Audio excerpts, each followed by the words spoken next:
C'est au pied de la Sainte-Victoire et sous un soleil battant avec les cigales en fond que nous nous retrouvons pour tester le tout dernier Nazgul de chez eFlight, un drone FPV 5 pouces plutôt abordable, sûrement l'un des meilleurs rapports qualité-prix. Un BNF, un drone que vous achetez et il est prêt à voler. Il vous suffira de le binder à votre radiocommande et à votre masque pour pouvoir être prêt à voler. Et c'est parti pour vous donner mon avis sur ce drone.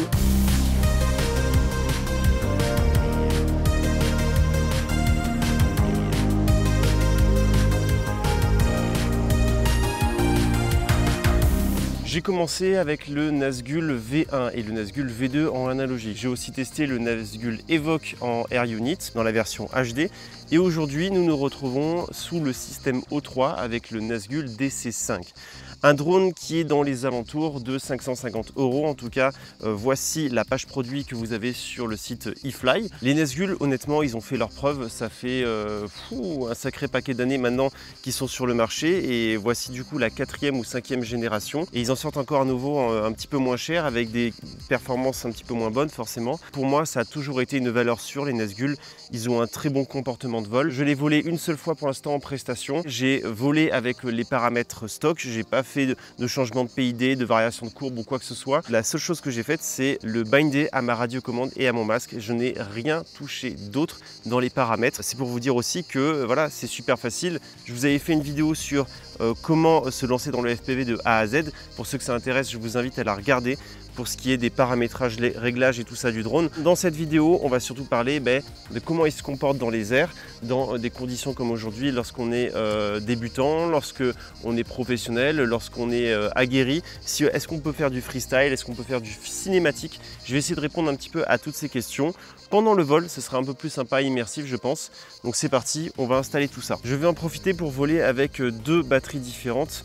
Les Tattu Airline V4 en 1550 mAh et les Full Send qui sont en 150C 1400 mAh qui sont de la marque eFly. Donc l'avantage de ça, c'est que vous pouvez acheter tout sur un seul et même site, sur le site eFlight.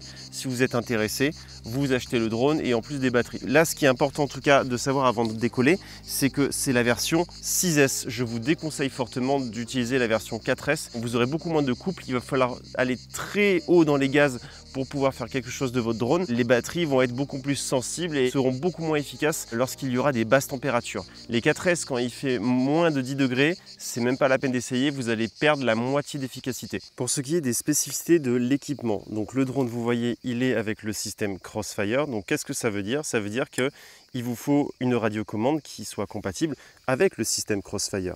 Donc nous avons une TBS Tango 2 qui fonctionne avec le protocole de Crossfire parce que de toute façon c'est la marque TBS. TBS Tango 2, TBS Crossfire. C'est aussi simple que ça. Comment binder les deux? Je vous l'ai mis dans ma vidéo sur comment débuter le drone de A à Z. Pour ce qui est de la transmission vidéo, puisque je suis en système O3, j'ai les Google 2. Pourquoi je n'ai pas les dernières? Parce que les dernières, je les trouve vraiment bidons. Celles-là sont quand même beaucoup plus ergonomiques. Sur le système O3, j'ai des filtres Freewell. Ils sont vraiment cool et c'est très pratique parce que ça permet de protéger les lentilles en cas de petit crash parce que vous voyez qu'elle est quand même vachement exposée. Pour finir, pour ceux qui ne sont pas débutants, en tout cas quand vous aurez terminé vos premiers vols d'essai, vous pourrez mettre dessus votre GoPro. Moi, j'ai opté pour la GoPro Hero 11. Vous pouvez avoir la 10, ça ne changera pas grand-chose, mais au moins ça permet de pouvoir filmer en 8/7 et pouvoir faire du format vertical et horizontal. Donc voilà, la GoPro, vous la fixez là-dedans.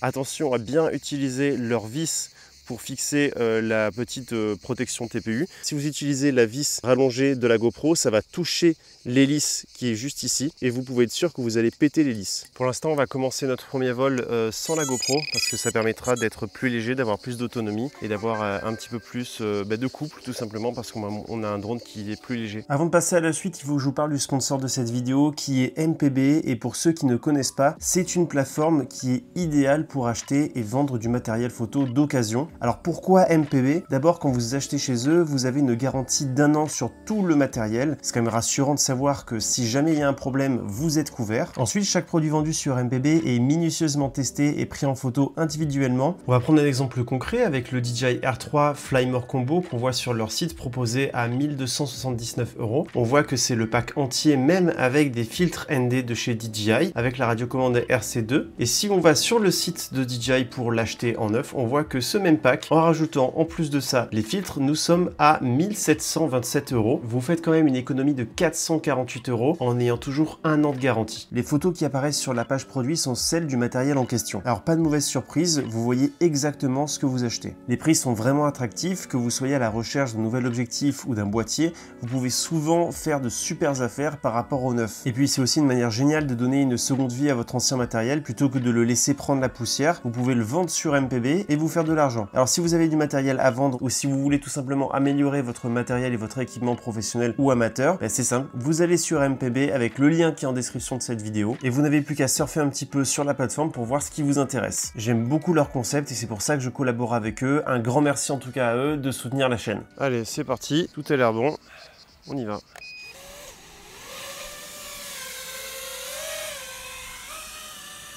Alors, vous aurez que le DVR, ce que je vois. Je pense que c'est pour l'instant le plus intéressant.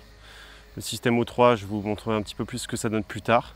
Et en fait, l'avantage là de pouvoir filmer avec le système O3 sans la GoPro, c'est qu'on pourra quand même bénéficier de la stabilisation en post-production faite sur Giroflow, logiciel gratuit que vous pouvez installer sur n'importe quel ordinateur ou Mac. Ça va pouvoir vous permettre d'avoir des plans ultra cinématiques parce que ça va tout stabiliser. Et ce sera bien mieux que la stabilisation que vous avez directement sur le drone. Et ça pour faire ses premiers clips vidéo sans pour autant investir dans une GoPro super chère ou risquer tout simplement le matériel, eh ben c'est vachement bien. C'est encore mieux aussi si vous faites du long range. Si vous n'avez pas forcément ce drone là et que vous avez un drone qui est plus approprié au long range, là au moins avec ça, vous êtes tranquille, vous gagnerez facile 1 minute d'autonomie. Ce qui va faire peur aux débutants, surtout ceux qui arrivent depuis le Avata, c'est qu'ils n'auront pas le petit symbole H dans leurs lunettes pour dire où est-ce qu'ils sont, d'où est-ce qu'ils ont décollé en fait. Donc ça c'est quelque chose où il va falloir avoir un petit peu d'entraînement. Je vous invite à toujours faire ça au début sur le même spot d'entraînement. C'est pour ça que je suis revenu ici. C'est que ça va être un petit peu le petit rituel de voler dans cet endroit-là parce qu'au moins vous pouvez vous familiariser avec le lieu et ça vous incite à faire la même chose, de trouver un spot que vous aimez bien. Donc vous voyez que même si c'est un 5 pouces, c'est ultra smooth si on est tranquille sur les gaz. Et vraiment, il faut être tranquille. Il a un peu moins de reprise comparé à un 6 pouces. Là, si on s'amuse à faire une petite vrille, c'est vachement précis. Il n'y a aucun problème. J'ai des petites latences des fois, mais c'est vraiment très souple. On peut vachement anticiper. Et n'oubliez pas, dès que vous voyez que ça ralentit, montez un petit peu pour regagner votre réception. Si vous voyez que vous perdez petit à petit, voilà, faites demi-tour. Sinon, voilà, il y a plein de façons de réussir à ne pas perdre la réception. Peut-être que je pourrais vous faire une vidéo entière sur le sujet, si ça vous intéresse. N'hésitez pas. Parce que vraiment, le drone FPV, il y en a de plus en plus qui sont intéressés. Ils ont peur de se lancer, mais ils voient, n'empêche, j'espère que toutes les vidéos que je fais récemment vous ont un peu convaincu sur le fait que c'est pas si compliqué que ça. Et vous le voyez aujourd'hui avec le système O3, vraiment on pilote comme dans une GoPro. À l'époque, c'était une catastrophe. Donc là, je suis déjà à 3 minutes de vol quand même. Et je suis à 23 volts. Donc on est vraiment tranquille. Voilà. Après, en même temps, j'ai fait un vol très souple. Vous voyez qu'on peut mettre un peu d'accélération. On peut s'entraîner à faire des petites vrilles, des petites figures. Si on fait le fameux power loop, c'est tranquille, vraiment. Qu'en fait, quand il n'y a pas la GoPro, il est super agile et j'ai rien touché sur les PID. Vous voyez comme il plane dans les airs et j'ai donné un léger coup de gaz. Hein. C'est vraiment top comme drone. Hein.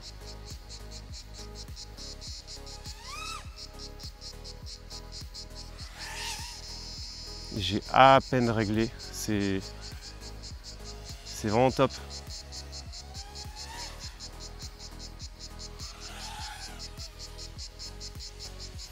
Et on peut être hyper précis, vous voyez.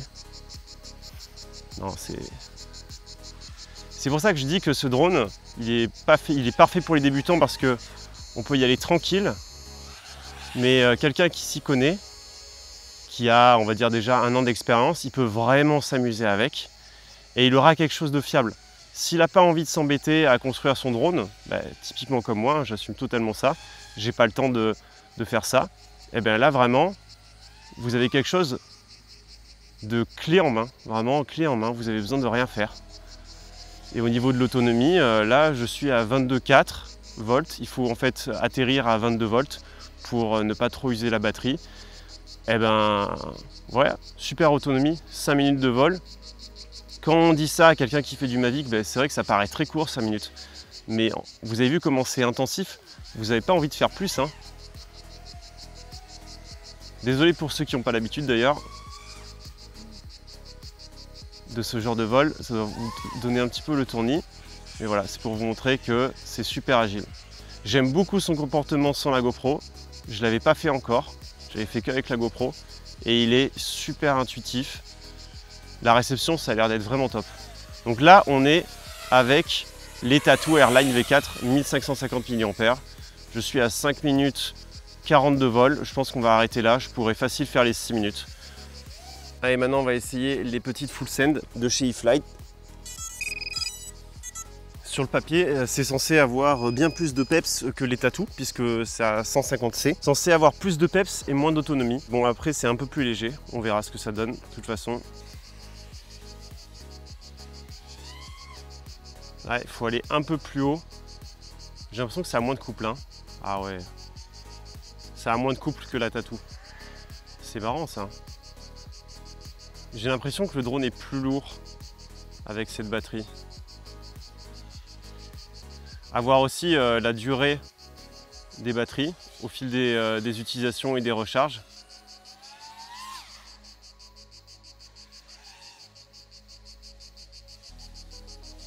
Ouais, ça se pilote aussi bien, mais bon, je pense que quelqu'un qui ne s'y connaît pas ne pourrait pas voir la différence. Mais on sent vraiment que la puissance de la batterie n'est pas aussi bonne que celle de la Tattu. Hein. Alors les batteries sont moins chères, hein. Ça coûte bien moins cher les full send que les Tattu. Mais voilà, au moins je suis convaincu que je ne vais pas jeter toutes mes Tattu, je vais rester sur les Tattu. Allez, on va faire maintenant un test d'autonomie parce que bon, c'est vrai que j'ai pas fait que ça avec la Tattu. Ouais, elle a moins de jus, hein.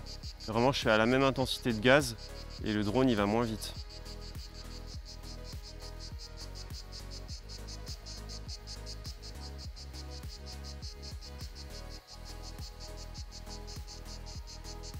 « 3 minutes de vol, je suis à 22,7. Moi je pense qu'on a 1 minute de moins de résistance. C'est pas une batterie qui m'inspire à faire du long range en tout cas. C'est largement suffisant si vous faites du freestyle et que vous faites des petits vols comme ça. Mais en tout cas, si vous êtes un peu plus compliqué sur votre matériel et sur les performances, je pense que vous allez vouloir vous diriger vers quelque chose de mieux comme des Tattu. Hein. J'en profitais aussi pour vous montrer que même un 5 pouces, ça peut être extrêmement précis, de toute façon que vous le voyez. Et en fait, on n'est pas obligé d'aller à fond. On peut être très lent et on peut faire ce qu'on appelle du ciné-hoop. Hein. On peut aller dans des endroits très exigus, faire des plans comme si on marchait ou on courait presque. Pas besoin d'aller à 70-100 km/h. On peut vraiment faire des choses ultra sympas. Même si il a un petit peu d'inertie quand même. Hein. Là, je prends pas mal de vitesse. N'empêche que la vitesse se règle très facilement et on peut aller partout. Vous voyez que j'ai touché les branches, ça n'a rien fait. Voilà.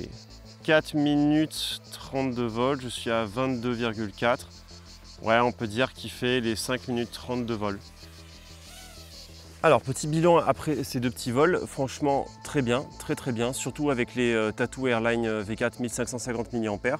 Je ne sais pas ce que ça donnerait avec des batteries plus légères de chez Tattu, mais en tout cas moi je trouve que c'est un bon compromis. J'aime bien le poids qu'il fait. Si vous voulez quelque chose de plus nerveux, allez peut-être chercher des batteries un petit peu moins lourdes. Du coup vous aurez un peu moins d'autonomie mais forcément plus de peps parce que le drone sera plus léger. Si vous voulez faire des vols dans mon style, plus dans le cinématique, je pense que c'est parfait. Maintenant ce qu'on va faire c'est qu'on va tester avec la GoPro, voir s'il y a un réel changement sur les performances. Bon c'est évident, hein, on rajoute quand même pas mal de poids, mais on va voir si ça a un réel impact sur son comportement de vol et si on peut faire la même chose. Quand vous mettez une GoPro sur le drone, attention, c'est très important de mettre à peu près le même angle d'inclinaison de la caméra de ce que vous voyez et de la GoPro. Si votre caméra est trop orientée vers le bas et que la caméra de la GoPro est trop orientée vers le haut, vous allez avoir des sérieux problèmes de cadrage. Il faut vous dire qu'en fait, quand vous volez, vous êtes comme ça. Donc là, forcément, la GoPro, elle va filmer le sol. Donc il faut la remonter un petit peu. Et donc ça va évidemment changer un petit peu la distance de la batterie. Voilà. Là, je pense qu'on est plutôt pas mal. Au premier abord, ça ne change pas grand-chose. En fait, j'ai l'impression de piloter avec l'iFlight. Ah non, non, non, ouais, le poids, c'est sûr qu'il tombe un peu plus. Il faut aller plus haut, mais il ne perd pas de son agilité. Il faut anticiper un peu plus, hein, c'est tout. Il ne faut pas oublier aussi que vous avez une GoPro au-dessus de votre drone, donc vous ne pouvez pas vous permettre d'aller dans des endroits trop étriqués parce que sinon vous risquez de taper la GoPro. Et cette protection, certes ça protège un petit peu, mais ça ne vaut pas les protections de 3D Racer. Donc si vous tapez, vous avez quand même un petit peu de chance d'abîmer votre GoPro.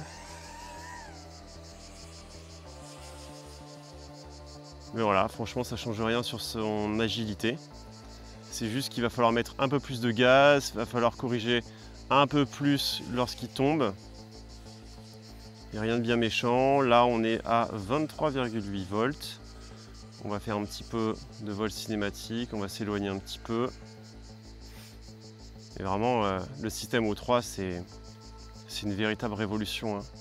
Déjà qu'on disait que c'en était une avec le système AirUnit, mais là, on voit absolument tout. On n'a aucune mauvaise surprise. On voit le moindre détail. C'est affolant. La fluidité est exceptionnelle.